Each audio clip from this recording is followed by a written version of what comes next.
ఇటు BJP, Janasena, TDP కూటమి ప్రభుత్వాన్ని ప్రజలు ఆదరించారు. మంచి ప్రభుత్వంగా ప్రజల్లోకి తీసుకుపోతున్నటువంటి ప్రభుత్వం అండి. ఇచ్చినటువంటి ప్రతి హామీని అమలు చేసుకుంటూ వెళ్తున్నటువంటి పరిస్థితిని ప్రజలందరూ కూడా చూస్తూ ఉన్నారు.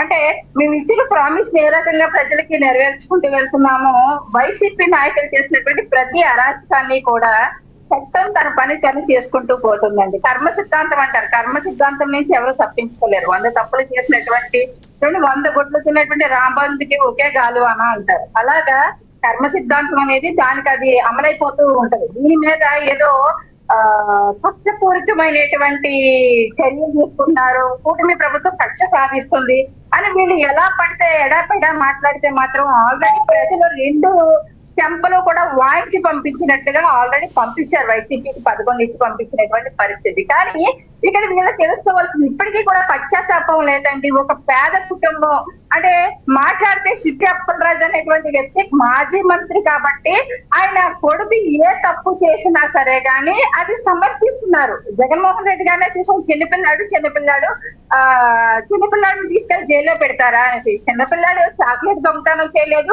అక్కడ ఒక కోండ మేకను చంపలేదండి. అక్కడ ఒక కుటుంబంలో ఉన్నటువంటి కుటుంబం పెద్ద అయినటువంటి ఒక దానయ్య అనేటువంటి వ్యక్తిని యాక్సిడెంట్ చేసి చంపేసిన తర్వాత దాని మీద అటెంప్ట్ మర్డర్ కేసు పెడతారా?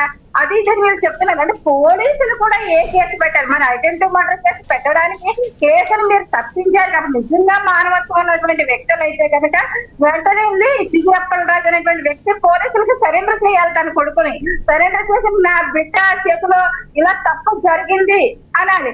ఆ తర్వాత ఆ కుటుంబానికి సంబంధించినటువంటి ఆ మహిళతో బేరసారాలు మాట్లాడుతూ ఆ కుటుంబంతో ₹1,00,000 వాల్యూ కట్టాడండి. ఒక కుటుంబంలో వ్యక్తి చనిపోతే అంటే వేరే కిందకు వచ్చినప్పుడు ఫైర్ యాక్సిడెంట్లు మిగతా జరిగినప్పుడు మీరు ఒక్కొక్క ప్రాణానికి ఒక విలువ కట్టి జగన్మోహన్ రెడ్డి గారు మాట్లాడుతూ ఉంటారు కదా. ఒక బీసీ కులానికి చెందినటువంటి వ్యక్తి కాబట్టి ₹1,00,000 వాల్యూ కట్టారు ఆ ప్రాణానికి. ఆ కుటుంబంలో బిడ్డలు, చిన్న బిడ్డలను చూడొచ్చు, తల్లిని చూడొచ్చు, ఆ భార్యను చూడొచ్చు. పేదరికం కల్లాడుతున్నటువంటి కుటుంబం పెద్దను కోల్పోయిన తర్వాత మీకు మానవత్వం ఎక్కడ? ఒక డాక్టర్ని ఎంతో మందిని బతికించారని సిరి అప్పలరాజు గారు చెప్తూ ఉంటారే. కానీ అలాంటప్పుడు ఆ కుటుంబంలో ఎందుకు జగన్మోహన్ రెడ్డి గారు శవ రాజకీయాలు చేస్తారు కదా? ఆ కుటుంబంలో ఉన్నటువంటి వ్యక్తి చనిపోయిన తర్వాత ఆ కుటుంబాన్ని ప్రశ్నిస్తూ ఉన్నారు. ఈ రోజు జగన్మోహన్ రెడ్డి గారు పదే మాట్లాడుతూ ఉన్నారు సార్.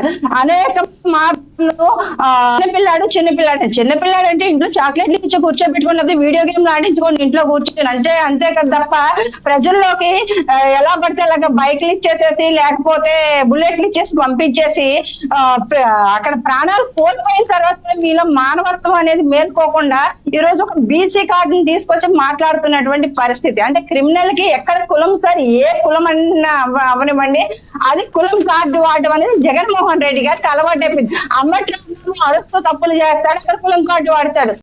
ఈ పక్కన సిరి అప్పలరాజు కొడుకు సిరి అప్పలరాజు కూడా తప్పు చేస్తారు, ఇక్కడ కులం కార్డు వాడతారు. అలాగే మనం చూస్తాం రావణ్ అనేటువంటి వ్యక్తి గురించి, ఆ వ్యక్తి గురించి కూడా కులం కార్డు వాడతారు. కులం కార్డు ఎందుకు వాడతారు? క్రిమినల్స్ కి కులం ఏంటి? క్రిమినల్ ఏమన్నా మీకు చెప్పి బయటికి నేను పలానా కులస్తుంది కాబట్టి పలానా క్రిమినల్ యాక్టివిటీ చేస్తున్నారని చెప్తాడు ఎక్కడైనా సరే. కానీ క్రిమినల్ కి ఎప్పుడు కులం ఉండదు అనేది మాదిరేని పవన్ కళ్యాణ్ గారు అనేక మార్లు చెప్తూ ఉంటారు సరే. మేము కూడా అదే సిద్ధాంతంతో చెప్తూ ఉంటాము. ఎందుకంటే పోలీస్ స్టేషన్ లో సెటిల్మెంట్లు కొన్ని కేసులు ఉంటాయి కాదనాను, కానీ ప్రాణాలు తీసేసినటువంటి కేసులో సెటిల్మెంట్లు చేసుకుని వేరొక విద్యార్థులు వేరొక అబ్బాయిని తీసుకొచ్చి అక్కడ బలి చేసే లేకపోతే ఆ అబ్బాయిని బలి చేసో లేకపోతే తన మీద నేరాన్ని వేసుకుని పక్కకి తప్పించుకుని వెళ్ళిపోతాడంటే ఆ కుటుంబం ఎంత బాధపడుతుంది. ఇవాళ సిద్ధార్థ్ అనేటువంటి అబ్బాయి ఉన్నాడు, ఆ అబ్బాయి కుటుంబం ఎంతో తన లైఫ్ అంతా నాశనం చేసినట్టే. ఒక మంత్రి కొడుకు కాబట్టి నువ్వు ఎన్నో తప్పులు చేసినా సరే కానీ తప్పించుకొని వేరే ఒక అబ్బాయిని బలి చేసినప్పుడు రైట్ ఎవరు ఇచ్చారు మీకు? బోమన కరుణాకర్ రెడ్డి గురించి జగన్మోహన్ రెడ్డి గారు మరి ఈ రాజారెడ్డి రాజ్యాంగంలో ఈ విద్యార్థులు కానీ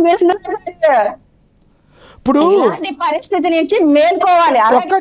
ఒక క్వశ్చన్ అయితే బాగా వస్తుంది. ముందస్తు బెయిల్కి వెళ్ళారు, తప్పు చేయలేనప్పుడు ముందస్తు బెయిల్కి వెళ్ళాల్సినటువంటి అవసరం ఏంటంటే 27th కి అది వాయిదా వేయబడింది కాబట్టి. కానీ అంటే మనిషి డెత్ సర్టిఫికెట్ పుట్టించేస్తారు వీళ్ళు.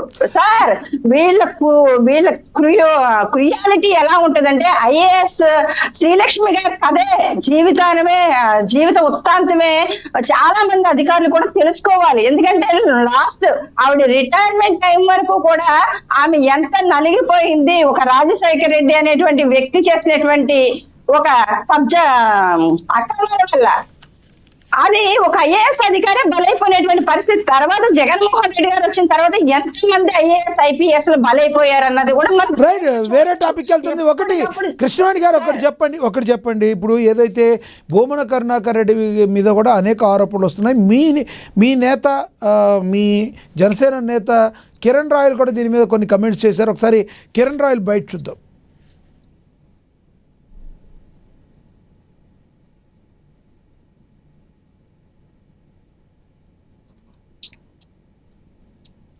లక్ష్మీనాగ్ గారు, కిరణ్ రాయల్ బయట ప్లే అవుతుంది, చూద్దాం.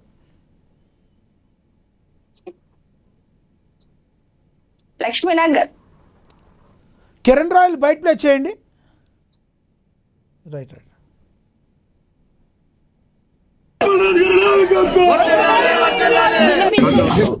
గతంలో అనేకసార్లు జనసేన పార్టీ కానివ్వండి, మేము కూటమి సభ్యులు కరుణాకర్ రెడ్డి గారు చేసిన భూ కబ్జాల గురించి మేము చెబితే ఒక్క అంగుళం కూడా నేను తీసుకో ఉంటే మీరు ఏ విచారణకైనా సిద్ధం. ఆయన మాట్లాడే ముందు విచారణ అంటాడు, మాటల్లో విచారణ అంటాడు, మాట్లాడే తర్వాత విచారణ అంటాడు. విచారణకి బ్రాండ్ అంబాసిడర్ అయినా అలాంటి విచారణ మేము కూడా ఇస్తాం. మేము విచారణ ఇస్తే ప్రభుత్వ విచారణలో వచ్చింది ఏమని, తిరుపతి మంగళం గ్రామ పంచాయతీలో 41/1, 47/2 అక్కడ 9 ఎకరాలు, అలాగే 472 సర్వే నెంబర్ 473 3 ఎకరాలు ప్రైవేట్ ఆక్రమణ బెదిరించి పెట్టి తన బలంతో ఇలా తిరుపతిలో అనేక మొత్తాన్ని చూస్తే 100 కోట్లకు పైగా భూ కబ్జా, 100 కోట్లకు పైగా భూమన కరుణాకర్ రెడ్డి గారు భూ కబ్జా తిరుపతిలో చేశారని చెప్పి ప్రభుత్వం గుర్తించి ఈ రోజు నిన్న అక్కడ కాంపౌండ్ తొలగించడం జరిగింది. రైట్. రమేష్ గారు, ఆరోపణల మీద మీరు ఏమంటారు? కంక్లూడ్ చేయండి ప్లీజ్. సార్, ఇప్పుడు శేఖర్ రెడ్డి అన్నగారు మాట్లాడుతూ మా మీద 100 కేసులు పెట్టారు, మేము ఎప్పుడు జడవలేదు అని చెప్పి మాట్లాడారు. కేసులు పెట్టినప్పుడు వీళ్ళందరూ కూడా మరి హైకోర్టులకు వెళ్ళి యాంటిసిపేటరీ బెయిల్, లోకేష్ గారు కూడా ఎన్నోసార్లు బెయిల్ తెచ్చుకున్నారు. ఈ రోజు కూడా ఉన్న ప్రతి కేసులో కూడా లోకేష్ గారు బెయిల్ తెచ్చుకున్నారు. ఈ రోజు చంద్రబాబు నాయుడు గారు ఆయన మీద పెట్టిన కేసుల్లో మిస్టేక్ ఆఫ్ ఫ్యాక్ట్స్ అని చెప్పేసి కేసులు తీసేస్తున్నారు వీళ్ళు. నిజంగా కోర్టులో విచారణ ఎందుకు ఎదుర్కోవట్లేదు?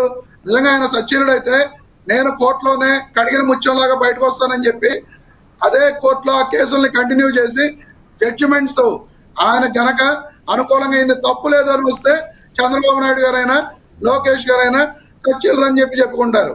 అలా కాకుండా ఈ రోజున నేను ముఖ్యమంత్రిగా ఉన్నాను, నాకు అధికారం ఉందని చెప్పి మిస్టేక్ ఆఫ్ ఫ్యాక్ట్స్ కింద కేసులు తీయించేసుకుంటున్న వ్యక్తి చంద్రబాబు నాయుడు గారు. ఇక జనసేన శంకర కృష్ణారెడ్డి గారు మాట్లాడారు. ఆవిడ మాట్లాడుతూ కర్మ సిద్ధాంతం అన్న కూడా మాట్లాడారు. ఆ కర్మ సిద్ధాంతం కారణంగానే చంద్రబాబు నాయుడు గారు అరెస్ట్ అయ్యారనే సంగతి శేఖర్ రెడ్డి గారు గుర్తుపెట్టుకోవాలి. అలాగే ఆవిడ మాట్లాడుతూ క్రిమినల్కి కులం ఉండదు అని మాట్లాడతారు. కానీ అదే క్రిమినల్కి కులం గురించి లేదా రకరకాలుగా మాట్లాడుతుంది. ఈ రోజు కుల రాజకీయాలు చేస్తుంది జనసేన పార్టీ. వేరే ఎవరో చేయట్లా కుల రాజకీయాలు. జనసేన పార్టీ చేసే కుల రాజకీయాలు కానీ, టీడీపీ చేసే కుల రాజకీయాలు కానీ మరి ఏ పార్టీ కూడా కుల రాజకీయాలు చేయలేరు. వాళ్ళ ముందు మిగతా వాళ్ళందరూ కూడా జగదుడిపే. ఇక ముందస్తు బెయిల్ తమ్మినేని సీతారాం గారు ఎందుకు వెళ్ళారని చెప్పి కృష్ణవేణి గారు అడుగుతున్నారు.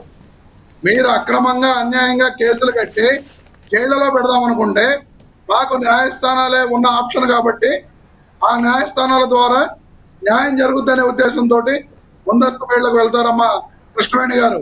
మీకు తెలుసో తెలీదో, తప్పు చేయకపోయినా సరే మీరు పెట్టే తప్పుడు కేసుల కారణంగా ముందస్తు బెయిల్కి వెళ్ళవలసిన పరిస్థితి ఈ రాష్ట్రంలో ఉంది.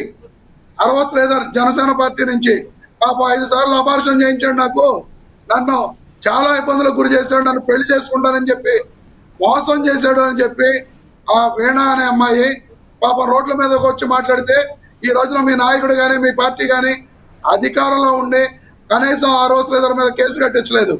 అది మీ పార్టీ భాగోతం, మీ నాయకుడి భాగోతం. మీరు కూడా నీతులు మాట్లాడుతున్నారు అంటే ఇక్కడ చాలా ఆశ్చర్యకరంగా ఉంది. ఇక పంచదారుల కొండ గుండు కొట్టేశారు మొత్తం. ఎంత దారుణంగా గుండు కొట్టేశారు. పర్యావరణ శాఖ మంత్రి పవన్ కళ్యాణ్ గారు గుండు కొట్టేసిన వాళ్ళందరి మీద కేసులు కట్టి లోపల ఏమనండి, వీళ్ళ ఎమ్మెల్యే కానీ అక్కడ ఉన్న ఎంపీ కానీ ముఖ్య పాత్ర అని చెప్తున్నారు.